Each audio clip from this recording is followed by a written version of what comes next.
Good morning, good afternoon, dear panelists and dear participants. Ladies and gentlemen, good morning again. To all of you joining from different parts of the world to our third webinar. I am Dr. Ebru Canan Sokulu. I'm the Associate Director of CIFAL Global Network and the Deputy Director of the Division for People at UNITAR. And it's a great pleasure to welcome you today with all my colleagues from UNITAR team and the distinguished speakers to this important discussion. And on behalf of UNITAR, I want to extend my gratitude on behalf of UNITAR and the CIFAL Global Network to all the speakers. Well, this is the third event of our virtual roundtable series on aging. And this initiative is organized by with different stakeholders as a contribution to the UN Decade for Healthy Aging and the implementation of the Madrid Action Plan towards advancing the effective protection and participation of the human rights of older people. And our team, my colleagues, will be at your disposal in case you'd like to explore possible synergies on aging and the rights of older persons. And I warmly encourage all the participants to send your questions and comments to our speakers using the Zoom Q&A tab through the session. And the topic of our webinar today is the right to science and access to technologies for older persons. And we have all experienced this particular topic a couple of years ago, and I want to bring all of the participants here to those days during the pandemic.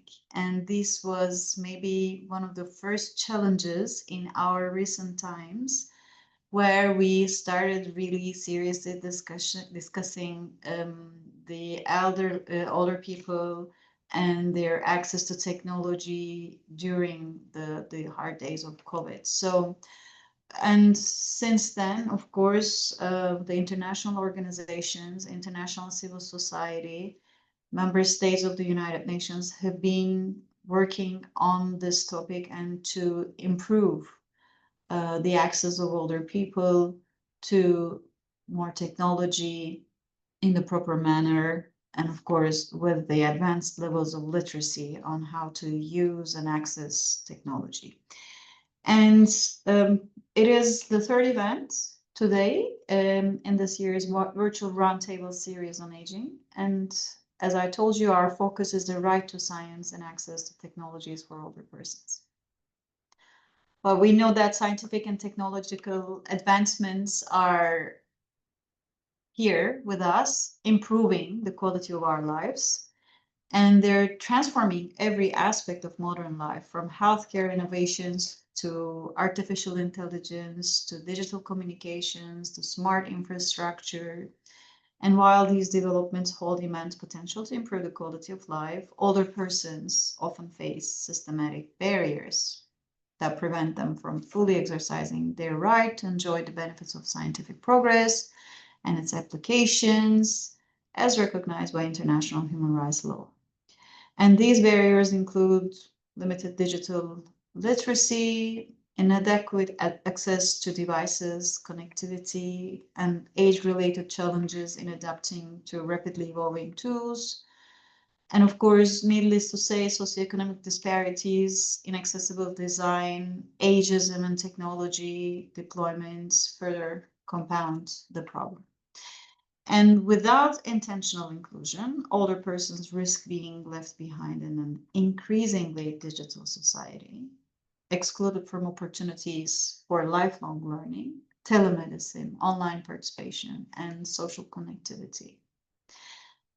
And ensuring equitable access to scientific advancements and digital technologies is absolutely not only a matter of innovation policy, but a matter of rights, dignity, and intergenerational solidarity. And needless to mention and underline the digital gap in different parts of the world.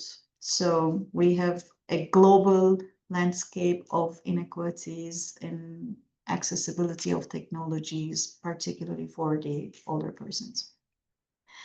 And we believe in this regard, of course, with this very short backdrop. I don't want to dominate this introduction very much because we have four distinguished speakers.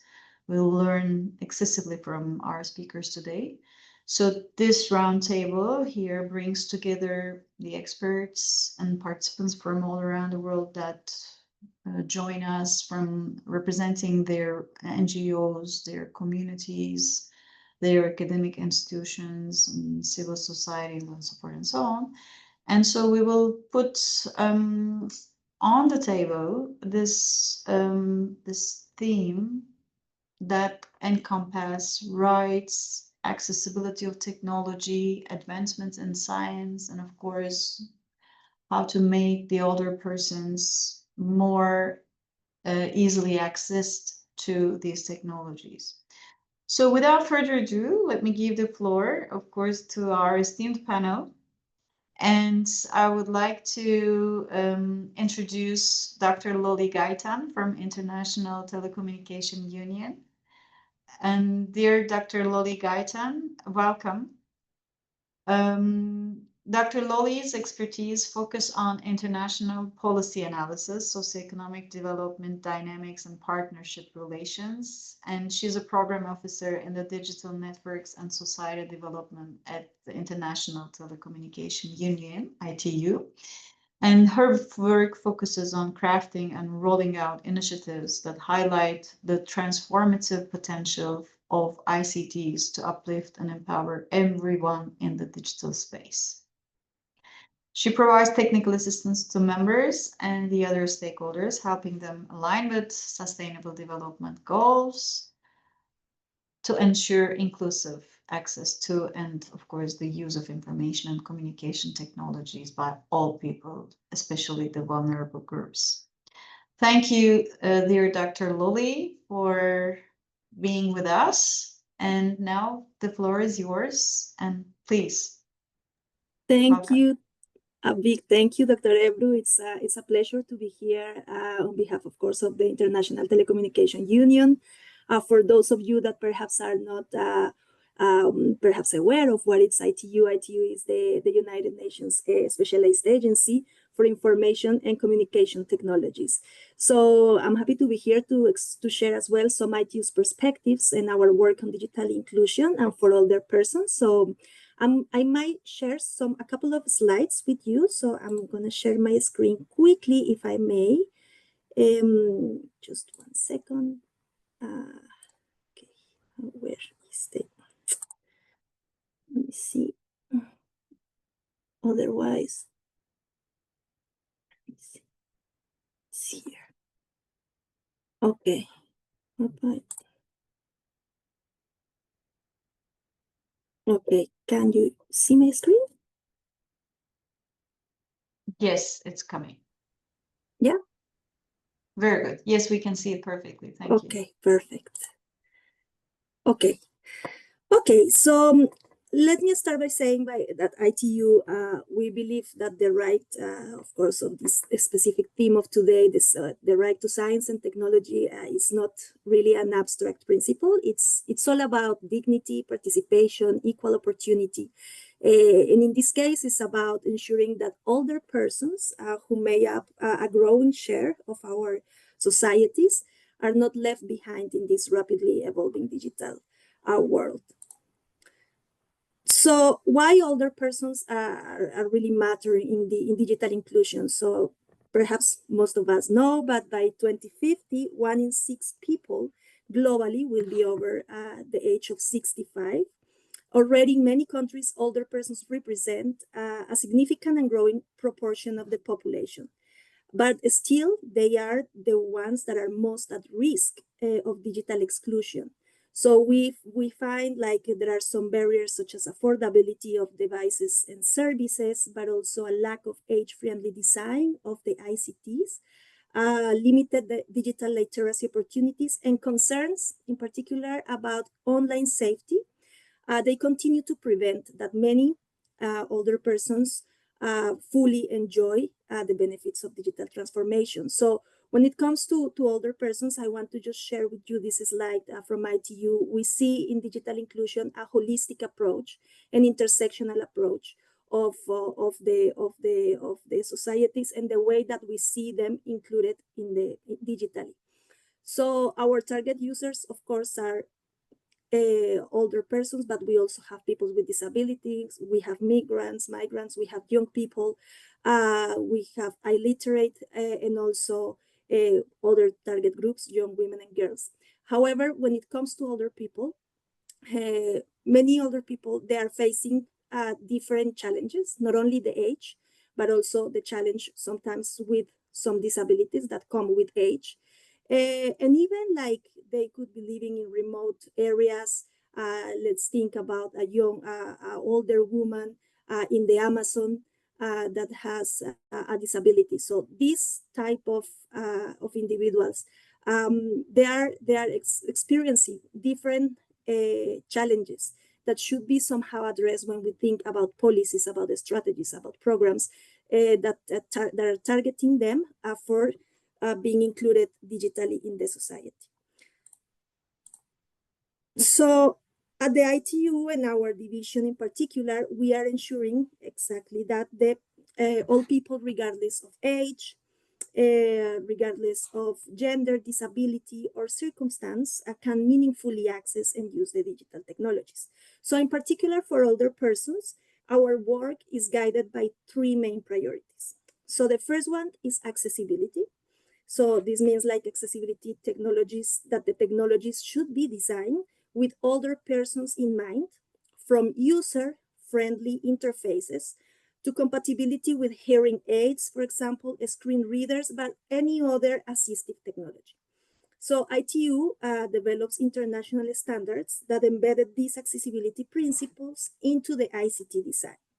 The second component or priority for us is the affordability. Access to technology should be affordable, must be affordable. ITU, we work very closely with our member states, which are the governments, but also the industry, to support policies and practices that reduce the cost of connectivity and devices in the different countries and regions. And the third priority, relevance and skills. So the digital services really need to respond to the real needs of the older persons. And this means promoting tailored training and lifelong learning opportunities so that the older persons can gain the skills and the confidence to navigate and benefit from the digital technologies. So let me just also share a few examples of our ongoing efforts in ITU. We have developed lately a set of guidelines for designing age-friendly digital products and services. We are helping industry and governments to embed inclusivity at the very start of innovation. So one of these reports, and I would like just, if you are interested, I will share with you the links later via the chat. So one of these reports is the aging in a digital world, from vulnerable to valuable. So this, I would say, is the ITU's major first report dedicated entirely to aging and ICTs. It really highlights global trends, showcases good practices, and offers actionable guidelines for creating age-friendly digital environments. Then we have a very interesting course, in case any of you would like to continue and follow it, is the self-paced training course, ICTs for Better Aging and Livelihood in the Digital Landscape. You will find it in 3 different languages, English, French, and Spanish. This course is promoting inclusive digital societies through modules on accessibility requirements, for example, policy recommendations, and age-friendly ICT design. But we also have, besides the reports and the courses, we have a very technical component in our work on ITU through our standardization bureau, in where we develop international standards that integrate accessibility requirements directly into ICT design, as I was mentioning before. So there are a set of recommendations. The latest one, and I will also share this information later, is a recommendation of ITUT that this recommendation is setting out the requirements for accessible ICTs for older persons and persons with disabilities. And this set of recommendations include like font size, the contrast when we are sharing a presentation, the voice guidance, and compatibility with assistive technologies such as hearing aids. Right? And building on this different work that it's on the standardization, I would say that the beauty also of ITU is that we are working with governments, but we are also working with private sector. We have sector members which are representing not only the private sector, but also NGOs and the civil society and academia.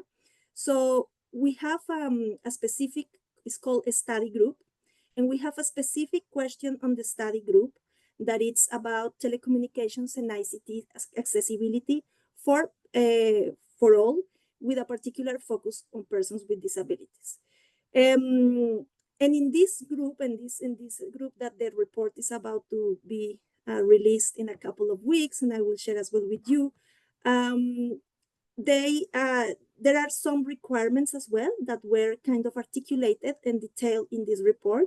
Some of these considerations include such as, for example, cognitive impairments, inclusive design, overall, some elements to consider this topic, vision impairment, so different requirements that should be considered for this specific topic. Okay, I think from capacity development, I share with you the different work that we are doing. And something else that is also critical are the partnerships. So ITU, this is a clear example of the work that we are doing with UNITAR, but also we are collaborating with other UN organizations such as the World Health Organization to explore in particular digital health solutions for aging populations. And we are working with other civil society and industry partners. Lately, there is a thing that it's been, let's say, I would say that it's going to be more and more relevant, which is artificial intelligence and aging. We are starting the development of a report with the support of EY, Ernst & Young, and we are working with a university in Korea, KAIST. So in developing this report, that will target basically initially the Asia and the Pacific region, and we are going to explore the different areas and taking a stock of what is there about artificial intelligence and older persons. So I think just before I finish, some challenges and opportunities. So, I mean, we all know that despite the progress that we do from our different organizations and in collaboration and in the different countries, there are many challenges that remain. So first, we must also, for this, foster intergenerational approaches. This is something that we have embedded in all the work of ITU. So anytime we have, even from advocacy purposes, it's interesting the way that we are trying to connect the young generation with the older person. So in intergenerational dialogues, intergenerational panels, all these to also showcase the benefits of having these links between the youth and the future with older persons. And then, yeah, I think with this, I will close my presentation. I just want to share with you some other tools on accessibility that we have available for any stakeholder that is interested to follow us, and happy to follow any questions. Thank you so much. Thank you very much, dear Dr. Luli. That has been wonderful to hear your insights and from your work at ITU on aging. And the next speaker is Ms. Yiran Zhu from Ant Group. Let me turn to a perspective from the private sector in China. And please, Ms. Yiran Zhu, as you see, she's the program manager of the elderly care program that is called Blue Vest Initiative. And she is currently the manager of this program and heads the elderly care program. And she joined the Ant Group in 2016, focusing on corporate branding and ESG initiatives, including the environmental program Ant Forest and programs supporting rural women. And Zhu holds a Bachelor of Management from the University of Huddersfield in the United Kingdom. Thank you very much, dear Ms. Zhu. So the floor is yours. Welcome. Thank you for inviting me to attend this meeting. Hello, everyone. I'm Yizhen Zhou from China, and it's a pleasure to be with you all virtually today. I'm gonna share with my slides for a moment.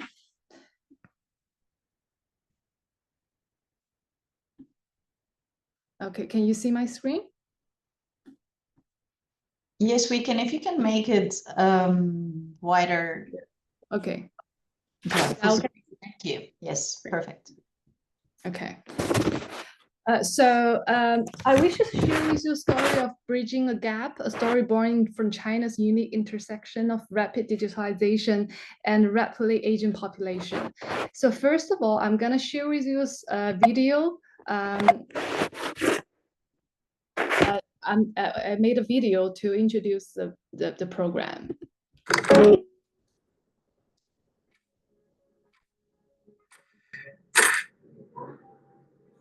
4 years ago, a phone call, a plea for assistance from an elderly person made us realize that even in today's digital age, many seniors are continuously facing various technological challenges. In September 2020, Ant Group collaborated with diverse sectors of society to launch the program Blue Vest Initiative, aimed at helping seniors overcome their apprehensions and challenges of using smartphones. The Blue Vest Initiative seeks to bridge the digital divide, promote awareness about fraud prevention and healthy living, and continuously enhance seniors' overall sense of well-being. The Blue Vest Initiative is a dedicated army of volunteers drawn from all walks of life, ranging from young people to retirees. These Blue Vest volunteers spread out across cities and rural areas, offering nonprofit educational outreach and providing personalized assistance directly to elders. 好，各位杜川村的叔叔阿姨们，大家上午好呀！我们来到乡村，通过大篷车这样的这种形式，开展一场小课堂，带他们跳跳舞，做一场集市，让老人知道说我们的智能机有这样的使用这种方式。Wherever there is need for assistance, a Blue Vest volunteer is present. In collaboration with numerous partners, they have established a people serving people network dedicated to digital elder care. After years of experimentation and refinement, the Blue Vest Initiative has developed into a replicable model that mobilizes additional social forces for participation. 2023年，我们就开始来着手打造专门关爱老年人的一个服务窗口。我们医院现在常驻的志愿者30多位，当我们看到白发苍苍的或者是行动不便的蓝马甲，会主动像雷达一样的去寻找这部分人群，主动的提供帮助。手机手在头上，我总是按锁键。To ensure that every elder can navigate the digital era without barriers, the Blue Vest Initiative continues to drive technological innovations tailored for an aging society. We strive to ensure that the benefits of technology outpace the growth of the digital divide. 4 years on, the Blue Vest Initiative remains committed to continuous improvement while expanding its volunteer network.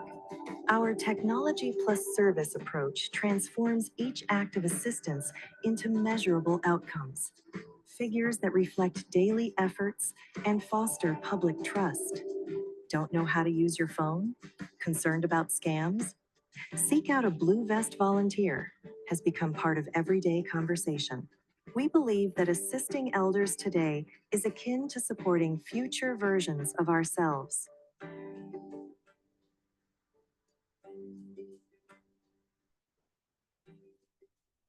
Okay, so China is home to over 280 million people aged 60 and above, and at the same time, it's also one of the most digital advanced societies where mobile payments, online services, and smart technology have become part of our daily life. Yet that progress risks leaving behind those who are not digital natives, especially old persons. And Ant Group traces roots back to Alipay, which is one of the Chinese leading digital platform. While striving to innovate, we also recognize our responsibility to ensure that technological advancement is inclusive, that it not only serves the young, but also empower the old. We believe in tech for good, using a long-term approach to create sustained commercial and social values. It is within the context of our Blue Vest initiative came into being. Sorry, Ms. Zhou, maybe you can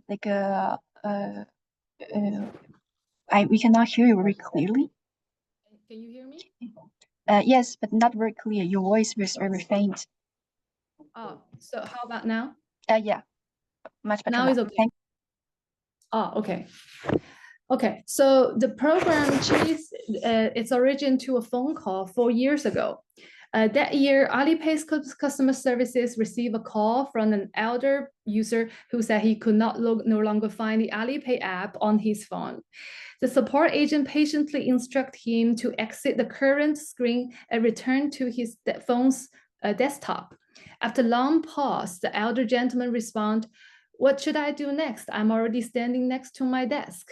In Chinese, desktop and desk is the same word. He had completely misunderstood the instruction. He had literally walked over his physical desk at home. This call sparked intense internal discussion at Ant Group. It served as a very powerful reminder of the gap between digital technology and old users, and the urgent need to provide more accessible and empathetic support. As a direct response, Ant Group launched 2 key initiatives. The first is the warm line services, a dedicated hotline for users aged 65 and above that ensure immediate connection to human agent when calling Alipay customer services.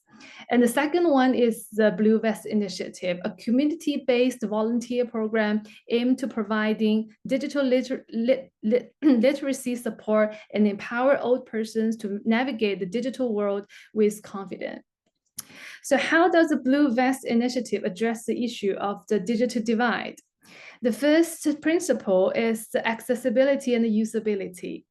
The right to access technology is empty if the technology is not usable. We work directly with our product team to provide feedback from the seniors, leading to development of senior-friendly mode in our app, the Alipay Senior Mode with large font and simplified functions. And also addressing the prominent concern of health management among the old persons, Ant Group has innovatively launched a very new AI-powered healthcare application this year. It's called AQ. The app provides users with services such as health consultation, appointment scheduling, aiming to achieve comprehensive health management to all. And we are making the technology itself more inclusive. And the second principle is education and capacity building. The right to benefit from science requires education. Our Blue Vest initiatives, our volunteers come from all walks of life, not only professional social workers and dedicated volunteer team, but also university students, retirees, lawyers, and media professions, tech experts, and so on. And by leveraging their professional expertise, they provide tailored assistance to old persons, like using local dialects or taking some educational short videos. The initiative also established a communication platform where volunteers can share their experiences and best practice in supporting the elderly. We move beyond just digital literacy. We focus on digital confidence. It's not about teaching them the code. It's about teaching them to call a cab, a video call their grandchildren, and management their health, safety, and confidently. Also, we train volunteers not only just the digital skills, but also the empathy and the patient. Since its launch, thousands of Blue Vest volunteers has held over tens of thousands sessions in community centers, hospitals, and even marketplaces, and directly assisting over millions of old persons. So the third principle is the dignity and social inclusion. By enabling an old person to pay grocery electronically, we are not just teaching skills, we are enabling them independent living and participation in the modern society. The Blue Vest Initiative continues to strengthen the ties with the local communities by developing Silver Age volunteer team. Encourage them to learn digital skills with each other and creating opportunities for them to showcase their capabilities, thereby enhancing their social engagement and participation, fighting the loneliness and social inclusion. So the photo here which I show is one of the volunteer and participate. The volunteer work was over 8 years. And so in conclusion, over the past 4 years, the practice of the Blue Vest Initiative shows applauding the right to technology requires dual approach. The first, inclusive technology design, and second is the community support. And we believe that everyone can be the Blue Vest volunteer, so everyone could use some help in their old age. Okay, so let us commit to not just creating technology, but creating some support system that ensure everyone, regardless of age, can claim their right to science and build digital world that is not just only smart, but also inclusive and kind. Thank you very much. Thank you very much, Mr. Zhu. It's Ant Groups, a Blue Vest Initiative, which is a remarkable example of private sector and engagement in supporting the older persons. So thank you for sharing your insights and congratulations on this great initiative. Let me move to our third speaker, Dr. Yuta Trevirianos from OCAD University. And she's a director of the Inclusive Design Research Center, IDRC, and a professor in the Faculty of Design at OCAD University in Toronto. Dr. Yuta established the IDRC in 1993 as the nexus of global community that proactively works to ensure the digitally transformed and globally connected society. And she also founded an innovative graduate program in inclusive design at the university. She has initiated many projects with and by people with disabilities to address accessibility and equity barriers. And she was recognized for her work in AI by Women in AI with the AI for Good DEI AI Leader of the Year Award, as well as by Women in Ethics, AI Ethics. She is the chair of the Accessible and Equitable Artificial Intelligence Standards Committee for the Accessible Canada Act. And thank you very much, Dr. Yuta, for taking your time to be with us. And please, the floor is yours. We're looking forward to learning from you. Thank you. And I'm going to try to share my screen as well. Apparently, okay.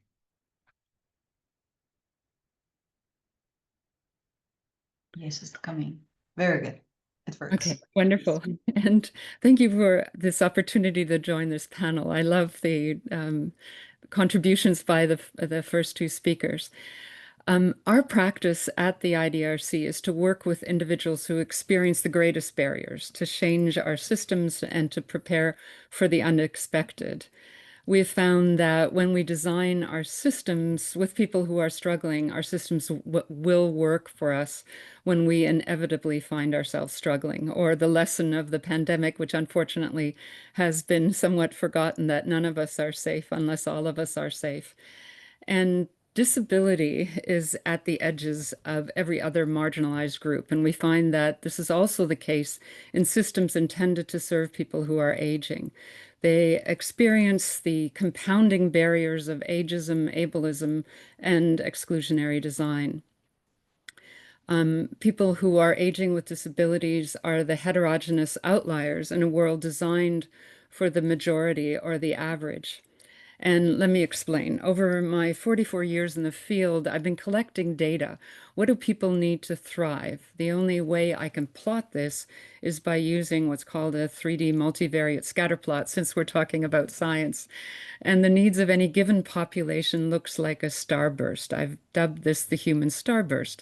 Like a normal distribution, 80% is clustered in the middle 20% of the space, and the remaining 20% of the needs are distributed in the periphery, in the remaining 80% of the space. The data points in the middle are close together, meaning that they are more alike. The data points at the periphery are further apart, meaning that they are more different from each other.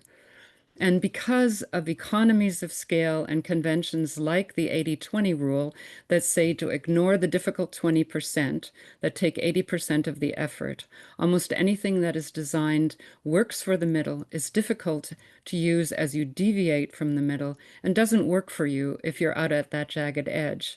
And this pattern is amplified, accelerated, and automated in the pervasive deployment of AI.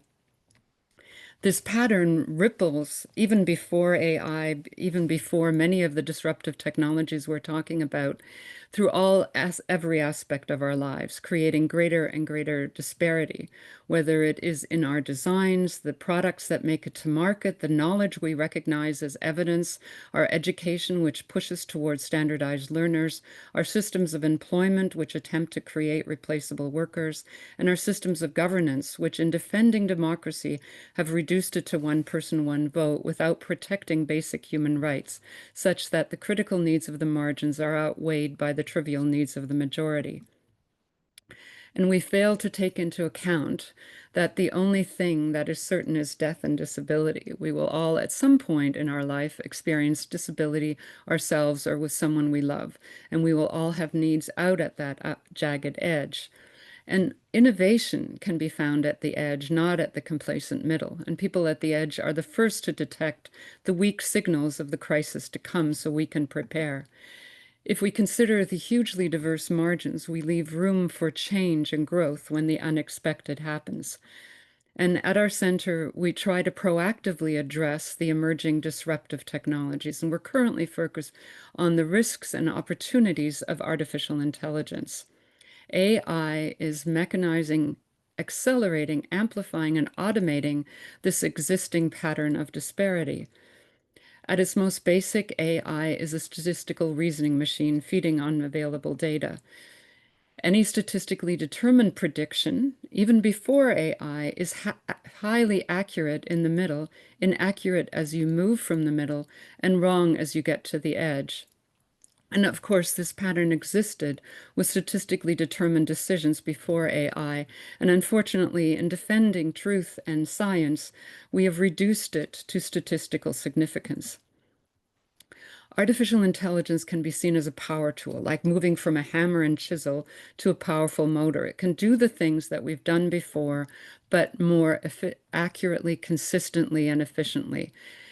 It is amazing at statistically finding or producing the typical, popular, normative, predictable, statistically average. And AI provides people aging with disabilities extreme opportunities. It can recognize speech, gestures, patterns, images, find a target object or pattern, match and label objects, remember forever and remind on time, sort possible paths to find the optimum, detect common mistakes and correct them.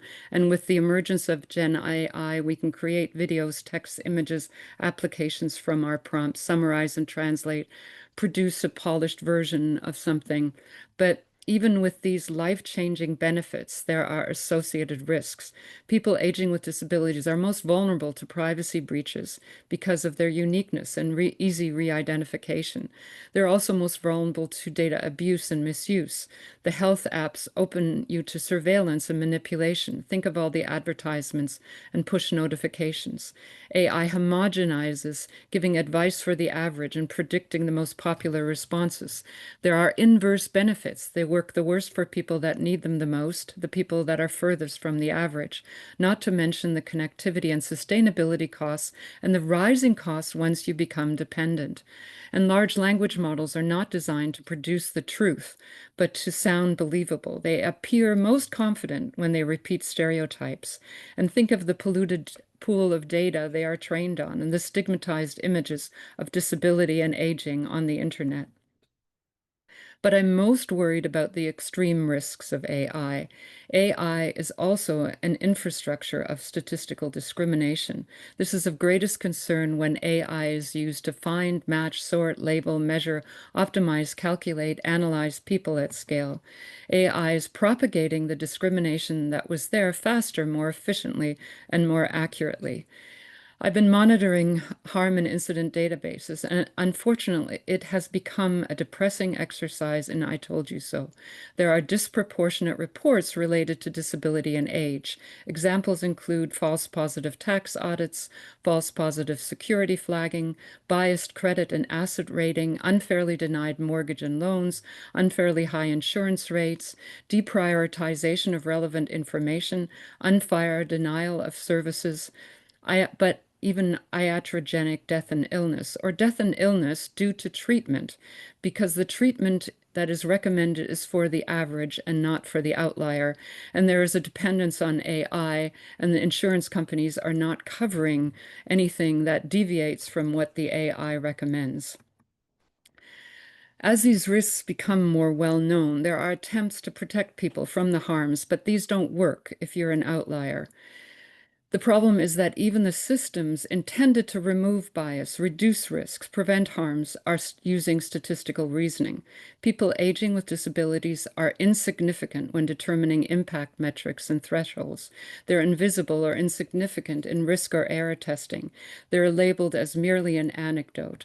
So the measures need to remove discrimination require more than addressing data gaps and bias, removing human bias from algorithms, removing stereotypes from labels and proxies, or excising markers of disability to avoid discrimination. Even with full proportional representation in the data, the AI decision system will still decide against difference or the outlier in the data.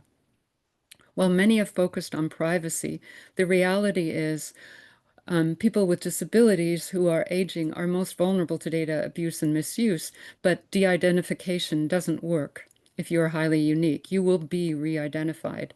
Differential privacy will remove the helpful data specifics that you need to make the AI work for your unique needs.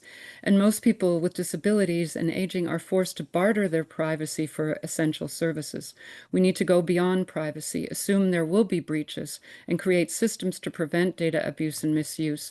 We need to ensure transparency regarding how data is used by whom and for what purpose. In Canada, we've developed a regulatory standard to provide protections where they are needed the most. It is called the Accessible and Equitable AI Standard for the Accessible Canada Act, and the first principle is nothing without us because everything is about us. Sorry, for whatever reason, but okay. And we follow a number of equity principles, ensuring that people experience equitable benefits from AI systems, do not experience inequitable harms from AI systems, do not experience a loss of rights and freedoms, and are given agency and are treated with respect in their interactions. And to end, I'd like to say that intelligence that works with the edge of our human scatterplot is better able to adapt to change and respond to the unexpected, detect risk, transfer to new contexts, results in greater dynamic resilience and longevity, will reduce disparity, and thereby may hold the key to our collective survival. And I'd love to continue the conversation. Thank you very much, dear Professor Jutta. And it is always great to see some statistics, and which leads us, of course, where the science and technology is going to and how we can implement and integrate into our daily lives for practical purposes. So that's wonderful. Thank you very much. And last but not least, of course, is our speaker from Miss Silvia Neira. Welcome, Silvia, and it's great to have you here in this panel, in this roundtable. It's been a long time that I had the honor to follow Silvia's impressive work on Global Initiative on Aging and Longevity. So it's truly an honor for me to have you here in this roundtable.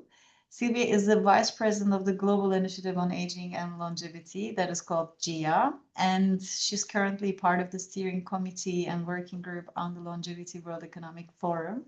She also serves as an advisor to various NGOs related to education, health, and diversity. She has experience as a physician, university lecturer, senior tutor in the alternative medicine industry with numerous published articles.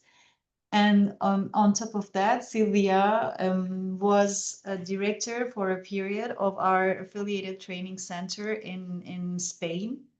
That was Cefal Malaga, and she has been a wonderful, true leader for her team. So thank you very much, dear Sylvia, for joining us and sharing your time with us. And we're now very eager to learn from you. The floor is yours. Thank you, Dr. Ebro. It's a real pleasure and an honor to be here with such an incredible panel of colleagues, and it's an honor to collaborate with UNITAR in these amazing webinars to help give more knowledge and education globally about what is happening and how we can make a difference. So good morning, afternoon, and good evening for me, because I'm in the Middle East at the moment.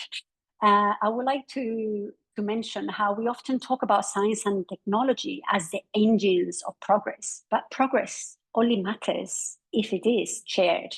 That's why we must recognize access to technology and science as a fundamental right for all the persons, a right that protects dignity, connection, and opportunity. Science and technology inclusion is key for an economical, social, and healthcare integration and adaptation to the new reality that we are currently living in. So I would like to mention how isolation is a silent killer. Isolation isn't just unpleasant, it's dangerous. All the persons who are socially isolated have a 32% higher risk of dying early. And isolation raises the risk of dementia by nearly 40%. This is crazy numbers that we're talking about. But isolation today isn't just being alone in a room, it's being cut off from the digital world, which means that digital exclusion is social exclusion. This is why the divide is real. Only 1 in 3 seniors feel confident using the internet. Fewer than 15% have ever received any training. And in Europe, just 25% of older persons have basic digital skills compared to 2/3 of younger adults. This is not a small gap. This is a wall. It keeps millions on the outside watching society speed ahead of them and without being able to do anything about it. So we see technology as an inclusion, the GIA longevity experience. We find it as another way of working with the issue that has been raised in the issue. GIA longevity, we've seen how thoughtful the use of technology can turn that wall into a bridge. We often work with private sector, public sector, and civil society to adopt the technology to the needs of the older persons. So, for example, we work with Merck Healthcare and EMD Serono and eVertice. We created educational online courses for the formal and informal care workers. This was done with the purpose to elevate, recognize, and enrich their learning. We've also currently doing work with Uber. We've adapted their application for seniors. So what this does is what was once complicated, it becomes simple. And suddenly all the adults could move through the cities with safety and autonomy. We are also doing projects on women entrepreneurs. We've collaborated with Emerson BD on this project. We build digital platforms to help older women turn experience into enterprise. Instead of intimidating, technology becomes empowering, fueling independence and leadership. And with our technology partners, we are designing a labor marketplace that helps all the persons transition back to work. Tools built for them, not for the 20 years old, and this isn't charity. We're unlocking the enormous value of older workers for society. Science and technology are not neutral. They either widen a gap or they close it. So we must choose with all the persons. Will all the persons be locked out? Will they be left isolated and invisible? Or will they be given the right to connect, to learn, to contribute through tools that are accessible, affordable, and designed with them in mind? For us, for Dia Longevity, the evidence is very clear. Digital engagement lowers the risk of cognitive decline. It extends independence. It saves lives. But beyond the numbers, it brings meaning, purpose, and joy. So let's make sure all the persons everywhere can claim the rightful share of the scientific and technological advantages shaping our world, because inclusion is not charity, it's justice. And when older adults are connected, we don't just add years to life, we add life to years. Thank you.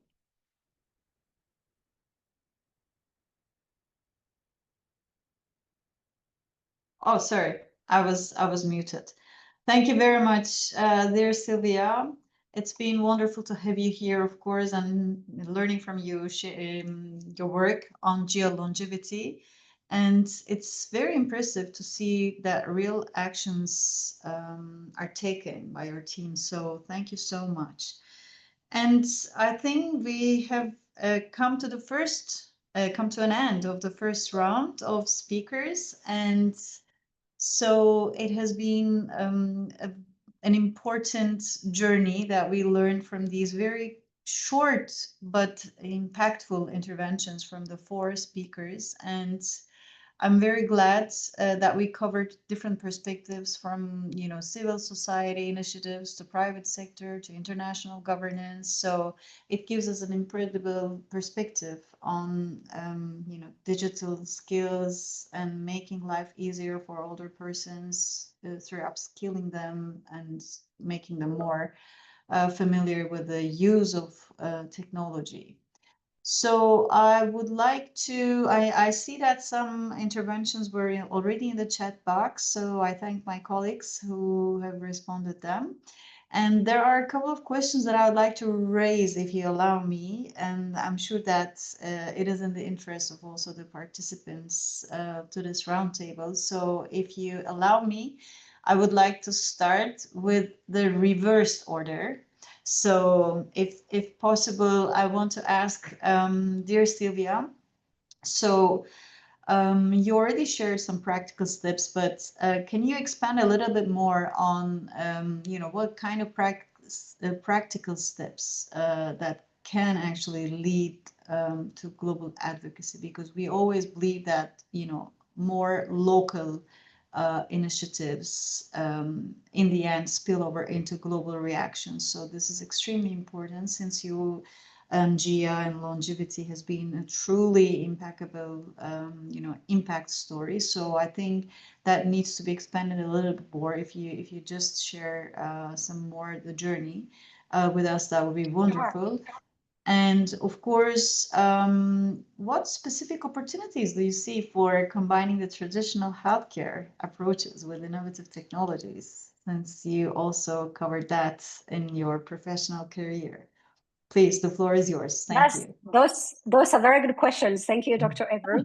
Yes, we see there is a huge global problem regarding brain health, and we think and we feel, based on the data that has come to our hands, that is one of the main issues that we have to address. And everything so far, we've come to the same conclusion, which is we need to use preventative medicine as a measure to ensure that we have quality of life, and we are getting we're becoming relevant and with living with dignity until the end of our lives.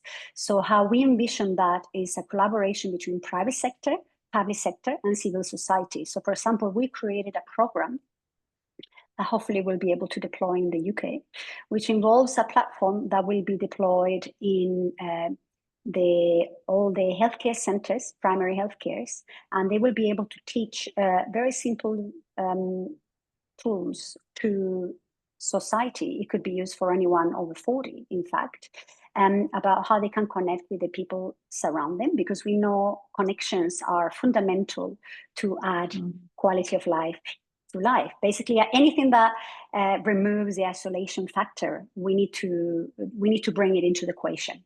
So, and this platform allows with connectivity, allows for health tips that we know that work, and allows for lifestyle changes. Now, we know everyone is different and not everyone is going to follow every single advice that is given to them. But right now, the world is so clustered and there's such a lack of precision and information about what we need to do that with this help, if it comes from primary health care and if it comes from daycare centers, then they know that is reliable information. And if you don't like following change of lifestyle in nutrition, maybe you like cooking, so then you can follow the guidelines on how to cook. This is how we target the audience.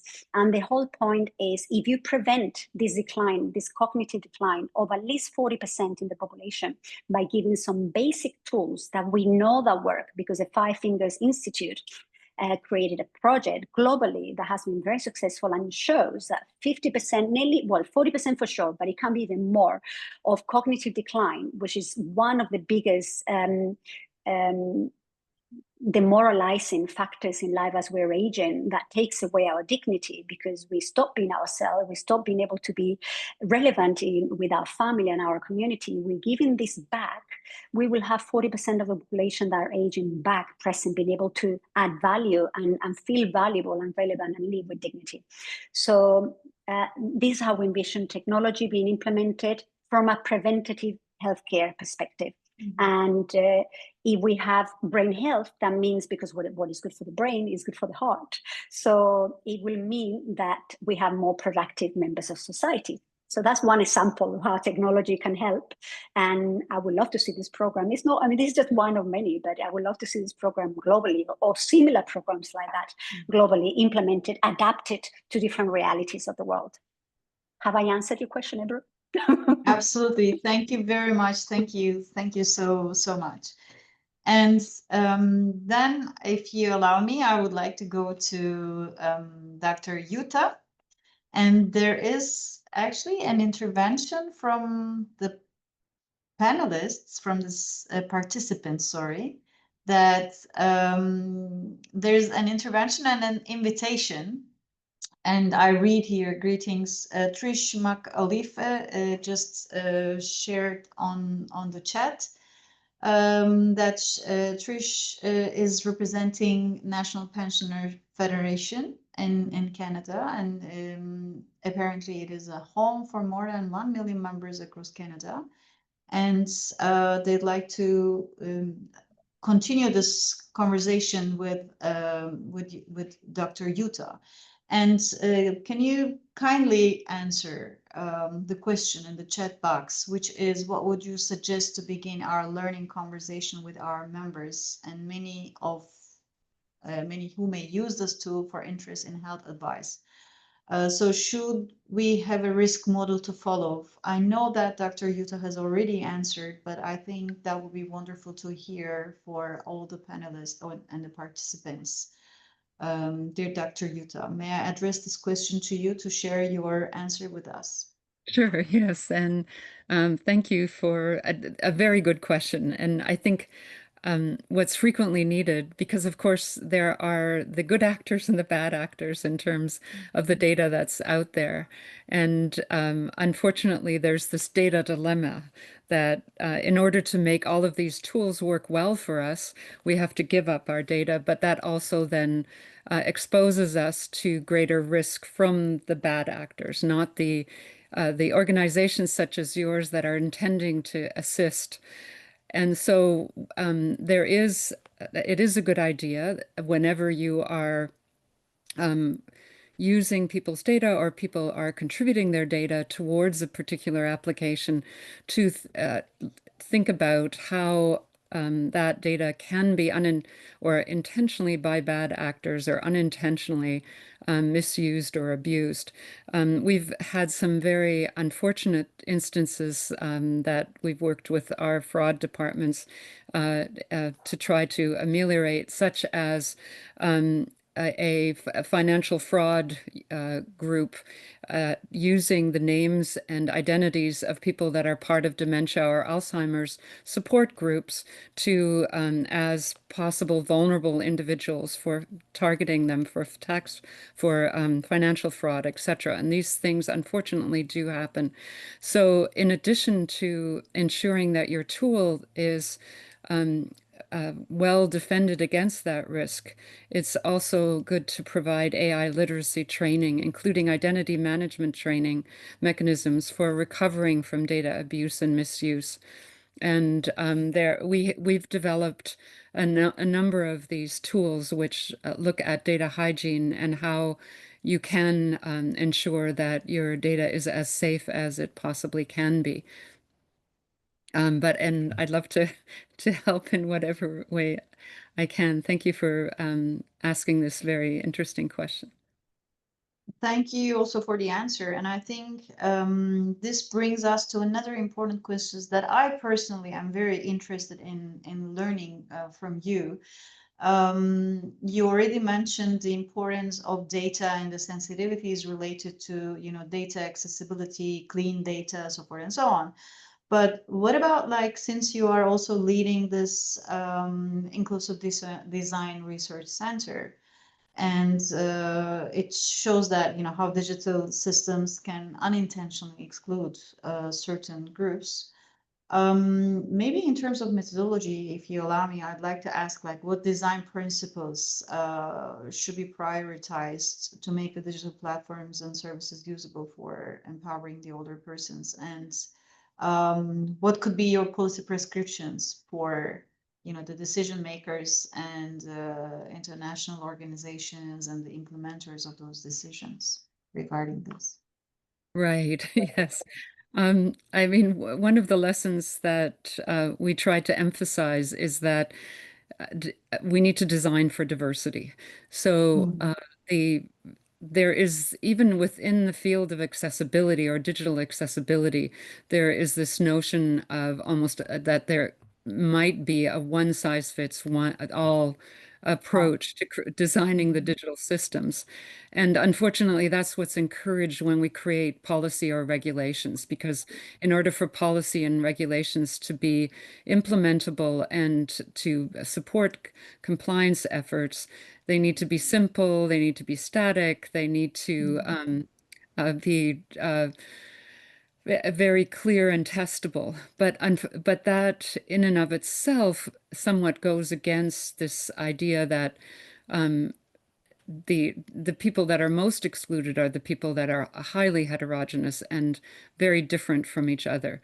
So one of the first principles that we have is how do we design these digital systems so that they recognize that diversity, that there is flexibility in a number of different design criteria.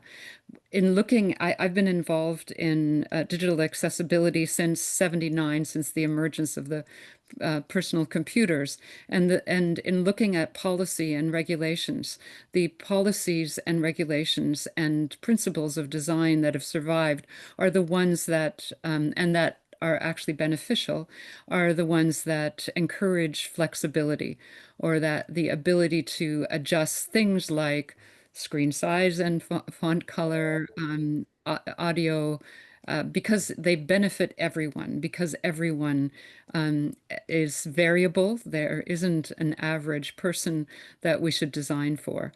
There's many more things to say on this particular topic, but I think that there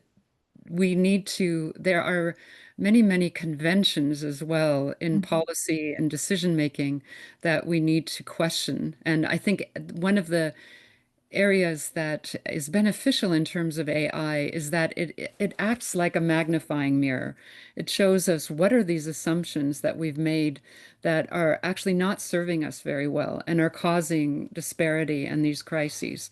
Amongst them are this notion of average designing for the average, but it's also the idea of survival of the fittest and the deciding or making decisions based upon majority rules, and coming to a winning solution that we think then we can apply all over the place, as opposed to working with people and recognizing that they are very, very different, and working with the individuals that are most vulnerable first. And I can go on, obviously, but we've developed a number of resources that give the insights from our more than 33 years of attempting to address this particular issue.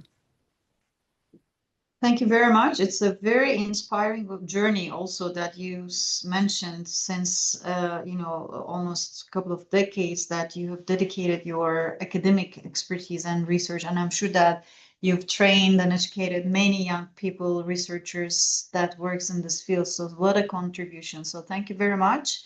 Very impressive. And thank you also for sharing your insights. And maybe we can move to the next speaker, dear Miss Yiran Zhu. Well, the case that you shared with us is really very interesting, and I'm sure that it has like a great outreach in China, and I'm sure that it also can be replicated in different parts of the world to answer the different same types of needs at the local level. So when it comes to private sector, it's also, I think, quite, relevant to ask the private sector, private enterprise, interests, how, and responsibilities, of course, how, they go hand in hand with the social responsibilities, because this is apparently an important social responsibility that you are undertaking. And this also has to go probably in line with the business growth models, business growth responsibilities and corporate social responsibility commitments. So, how do you balance, and what is still missing in the field of the private sector that private sector should support? In which direction these kind of social responsibilities, particularly you shared some statistics from China, and the numbers are really incredible. And so what would be your suggestions on that for how to replicate this brilliant project in different kinds of settings in different parts of the world? And what would be your suggestions, please? Thank you very much for the questions. Okay, so I think because Ant Group is a technology company, and we find the problems from our daily work, and I think it is very important to really walk into the communities to find the real needs from the old persons. This is really important, because the First of all, we found the problems, the misunderstanding from our Alipay customer services, the employees, and they really walk into the community centers and ask the questions from old persons, why you don't understand these all kinds of the digital things. And then moves on, we have a very good corporate culture that raise the employees' awareness of the social issues. And we also, we can use the findings from the face-to-face interactions with old persons, and we use these insights to develop the product and applications that really tailored with the older person's needs. And also, Ant Group, we have a huge team for the CSR, and we have a dedicated sustainable department that operate the public welfare initiatives, like the Blue Vest initiative is focusing on old persons. We do have other programs focusing on women's and also disabled people. And also, so we every year we allocate 1.3% of the annual profits to support the public welfare causes. So the board of the the company is a very they pay a lot of attention on public social welfare. So they support they give us they give the resources. And also Ant Group is a big huge platform. We can connecting many resources because we have programs with a lot of hospital and doctors, and also we have the programs with a lot of tech experts, so we can allocate these resources and building the platform to educate more volunteers, and we can find more volunteers to join the team, because it's very simple for them to educate old persons, and they can do it in their daily lives. So we want to share this phenomenon to everyone, to helping the people they close to us, they close to them. Thank you very much. Actually, you also answered another question that crossed my mind in the meantime about, how can technological companies effectively identify and, translate the needs into real social responsibility projects with a real dissemination. And so thank you for first sharing this as a very good example, and I think it's going to incentivize most of our participants, to answer the question like what can be done more, right? And so thank you very much, and we hope to see there's more coming in the near future. And this is great to see, how the private sector supports and subsidizes these kind of social responsibility projects, and we need more good examples like that. Thank you so much. And I would like to raise the last question to the first speaker, dear Dr. Lori Gaitan from ITU. And international organizations, intergovernmental organizations, regional organizations, particularly, that are led by, member states, which requires a great collaboration between the governments and the organization. And so we serve as like, a sort of a mid-layer between the societies and the governments and the states. So I think it already requires a lot of responsibility. And so what you have been sharing with us, it's a great commitment from, from an international organization perspective to the communities. And what would be your insights in the challenges, right? In terms of the decision-making mechanisms globally and regionally, and of course, the implementation spot is always at the local level. So what could be improved, to have a real impact on the local levels of partnerships, like local governments, more community-based projects that you would like to see, right? And this, so it brings us back to not an international cooperation, but a cooperation at the multi-layered system, probably.